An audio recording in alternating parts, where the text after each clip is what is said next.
E aí, vamos melhorar a comunicação na sua casa? Fala pra mim. Como é que tá a comunicação lá em casa, hein? Você com seu marido com você, você com a mãe com os filhos com a mãe, os filhos entre si, porque os filhos nos imitam, né? Então, se a gente tá brigando muito em casa, o que acontece, os filhos também brigam bastante, né? E você concorda, você tem que concordar comigo numa coisa, que de uma forma geral, nós magoamos muito as pessoas que moram na nossa família, os nossos entes mais queridos, as pessoas que a gente mais ama. E você tem ideia por que acontece isso? Por que nós magoamos tanto as pessoas a quem nós mais amamos? No mínimo, isso é estranho, você não acha? E você sabe que acontece que um autor chamado Marshall Rosenberg também percebeu isso, um psicólogo.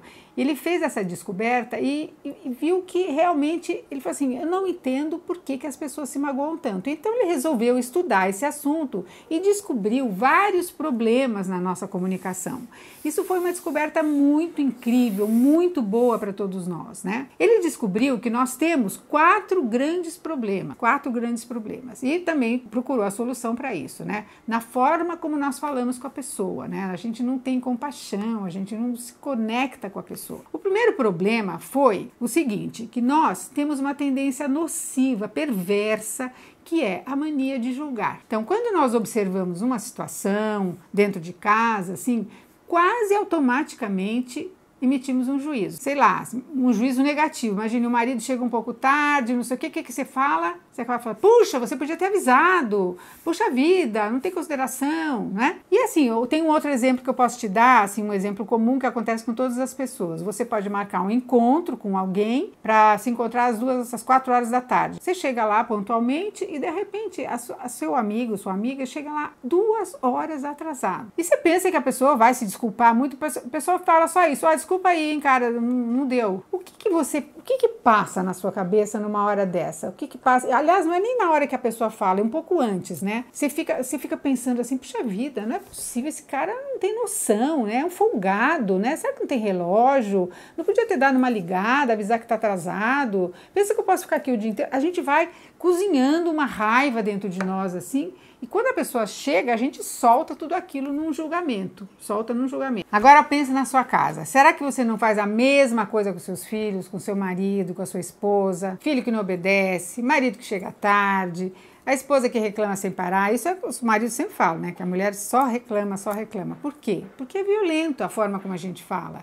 A gente até pode falar, mas não de uma forma violenta. Como você acha que a pessoa recebe? Uma pessoa que recebe uma fala violenta, como ela se sente? É assim que os seus filhos se sentem e é assim que a gente se sente. Quando alguém fala com a gente dessa forma, nos julgando, né? Tem uma coisa que a gente precisa saber, gente, que violência gera violência. Então, quem recebe uma fala violenta, normalmente vai ter uma resposta, vai ter uma reação que não é muito boa, vai ter uma reação de desagrado, uma reação de desafiadora, uma coisa assim nesse gênero. E muitas vezes é assim que começam nossos diálogos em família. Presta atenção.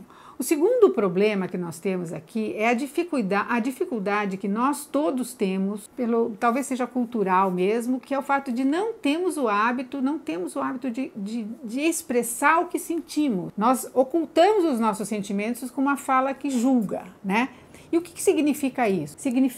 É isso mesmo, significa que em cada situação da nossa vida de família, há sempre sentimentos envolvidos, muitos sentimentos envolvidos, né? O nosso emocional fica muito mexido quando estamos em família e entra sempre em jogo o nosso emocional. Nos nossos relacionamentos, sobretudo, geram todo tipo de emoções e sentimentos, de alegria, de alegria não tem muito problema, tá? De raiva, de tristeza, de decepção, de, sei lá, de mais um monte de medo, de ansiedade, de chateação, de fúria, né? De ira.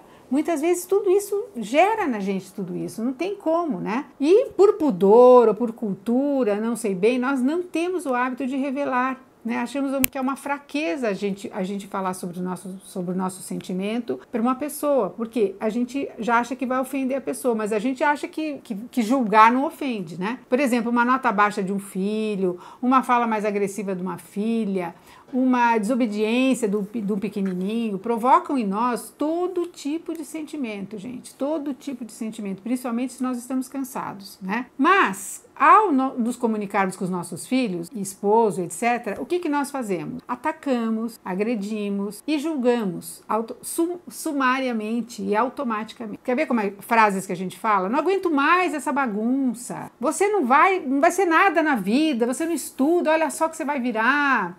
Olha só esse boletim, já chamei mais de 1000 vezes e ninguém vem nessa casa, quer saber? Vou abandonar todos vocês. Eu estou exagerando aqui um pouquinho, mas às vezes a gente fala desse jeito mesmo. Quando a gente poderia tranquilamente falar de outra forma, que é isso que nos ensina a comunicação não violenta, né? Por exemplo, no caso da bagunça, eu sei que você tem que falar uma frase mais longa, mas você pode dizer, olha, quando eu chego em casa e vejo essa sala toda bagunçada, eu sinto uma tristeza, às vezes até muita raiva, sabe? Porque eu tenho certeza que vocês podem acabar com essa tristeza. Vamos dar uma ajeitada nessa sala agora? Então, por exemplo, o filho que está com o boletim péssimo, você fala, filho, seu boletim está me mostrando que você não estudou o suficiente. Eu fiquei decepcionada, fiquei muito decepcionada com o resultado. O que você acha que a gente poderia fazer, que nós poderíamos fazer para melhorar essas notas? Vocês estão vendo que é a mesma coisa. Você não está falando, ó, que ótimo, meu filho, seu boletim está péssimo. Não é isso.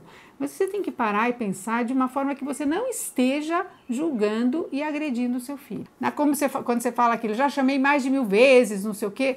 Olha como é que você pode falar sem violência. Você pode falar, filhos, o jantar está falando com um filho, mas vamos imaginar, filho, o jantar vai ficar pronto em 10 minutos. Eu estou te avisando antes para você se programar, se organizar, para na hora que eu chamar, você vir imediatamente. Porque é muito chato a gente ficar chamando, mas você fala isso antes.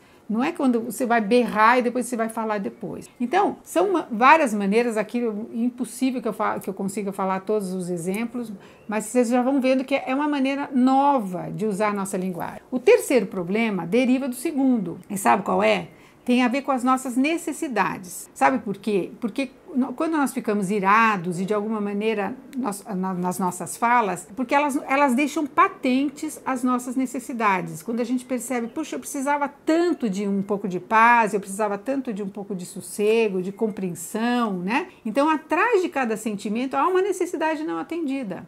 E eu vou dar um exemplo também para ficar mais claro para vocês. Vamos ver assim nesse caso, no caso da situação que a mãe encontrou a casa toda bagunçada e vê aquela cena e tem que sentimento que ela tem naquele momento, né? Ela tem aquele momento, qual é esse sentimento? O sentimento de irritação, o sentimento de desânimo junto com o cansaço, né? Que vem sempre junto. E qual necessidade será que ela teria nesse momento e que nesse momento vai ficar patente? A necessidade disso. Poxa, como seria bom chegar em casa e encontrar a casa arrumada, do jeito que eu deixei, né? Como seria bom ter um pouquinho de consideração por parte dos meus filhos, né? Ou ainda, sabe, como eu gostaria de ter um pouco de paz, para depois chegar em casa e ver a casa serena, né? Como eu gostaria. Então, essa é a necessidade. E não é, todo mundo tem essa necessidade, né? E aí que nós vamos chegar no quarto problema. O quarto problema que é uma consequência dos 3 primeiros, né? Da nossa mania de julgar, de não expressar os nossos sentimentos e não manifestar as nossas necessidades, né? Então, vamos lá. Nós não gostamos de nos ver julgados, certo? Então, quando nós nos sentimos respeitados, ficamos muito mais sensíveis para ouvir os outros. Então, uma atitude de respeito com seu filho, por mais que ele esteja fazendo uma coisa errada, mas se você está respeitando o seu filho, você vai conseguir que ele tenha um retorno melhor. Então, quando nós procuramos manifestar o nosso sentimento, nós vamos descobrir quais as necessidades estão por trás disso. E quando nós chegamos a revelar as nossas necessidades, eu gostaria disso, eu estou chegando no quarto problema, que é aprender a fazer pedidos. Pedidos, que tipo de pedidos? Pedidos que vão enriquecer a minha vida, enriquecer a vida familiar, melhorar a comunicação, melhorar o relacionamento, né? Algo que venha acrescentar, agregar na minha vida. No caso da bagunça, por exemplo, eu vou te dar um exemplo aqui como a mãe poderia falar para os filhos, né? Fazendo um pedido, né? Assim, gente, sabe que eu tenho um sonho? Eu tenho um sonho de chegar em casa e ver a nossa sala limpa e cheirosa, toda arrumadinha. Eu tenho uma vontade, sem brinquedos jogados, assim, não sei quem é que joga os brinquedos no chão. Eu acho que vocês são capazes, acho que vocês vão querer ver sua mãe assim, feliz da vida, não vão? Que tal a gente tentar isso amanhã? Na hora que vocês chegarem antes da mamãe, vocês vão deixar essa sala toda arrumada e a gente vai ficar tão feliz, e daí você elogia e tudo isso. Eu sei que não é fácil fazer isso, gente. Eu sei que você pode pensar Doreta, sinto muito, não vou conseguir mudar, a minha fala é automática, eu não consigo. Eu sei que não é fácil, e com certeza você pode dizer assim, não, acho que para mim não vai dar. Mas eu posso dizer para vocês, eu experimentei pessoalmente e para mim deu, e eu melhorei muito na minha fala. E nós precisamos pensar somente duas coisas para a gente melhorar. Primeira, tomar consciência de que eu preciso melhorar. Se você acha que tá bom assim, então pode abandonar esse vídeo. A segunda, treinar novas formas. Treinar, assim como a gente treina um exercício físico, treinar novas formas de usar a linguagem através desses componentes da comunicação não violenta. Sim, os componentes são exatamente os antídotos para esses problemas, que são observar sem julgar. Faz como se estivesse descrevendo a cena. O segundo componente é expressar o seu sentimento. Treina isso, treina com a moça do supermercado, com uma pessoa que você nem conhece. Terceiro, é manifestar as suas necessidades. E quarto, aprender a fazer pedido. Com um pouco de treino, eu tenho certeza, porque eu fiz todo esse treinamento, que você chega lá. E você vai ver como melhora o ambiente na sua família. Agora, se você precisar de mais ajuda para compreender isso, porque é um pouco mais complexo do que eu falei aqui, né? Eu tenho uma boa notícia para você. Eu criei um curso que se chama A Travessia, que é um curso sobre comunicação não violenta e é um curso online que você pode fazer e se apropriar mais desse conteúdo para ajudar no seu treino. Eu vou deixar aqui na descrição do vídeo, eu vou deixar o link para você conseguir maiores informações. E eu vou terminar aqui dizendo que é o seguinte, é possível, muito possível aprimorar e muito a nossa comunicação em família. E eu tenho certeza absoluta que você é capaz. Como eu disse para vocês, eu testei e depois que me descobri violenta, eu comecei a treinar e posso dizer para vocês que minha vida mudou. Completamente o ambiente da minha casa mudou. Não que eu não tenha algumas recaídas, claro que tenho, a gente tem muitas recaídas, mas pelo menos a gente identifica e a gente tenta corrigir. E olha, você não está sozinho por aqui, sempre vai poder contar comigo para te ajudar nessa transformação. É uma meta, mas é uma meta que vale muito a pena, porque os filhos vão precisar muito daquilo que você fala para eles, senão você vai perder a autoridade pela forma que você fala. Então fica aqui comigo e você não vai se arrepender.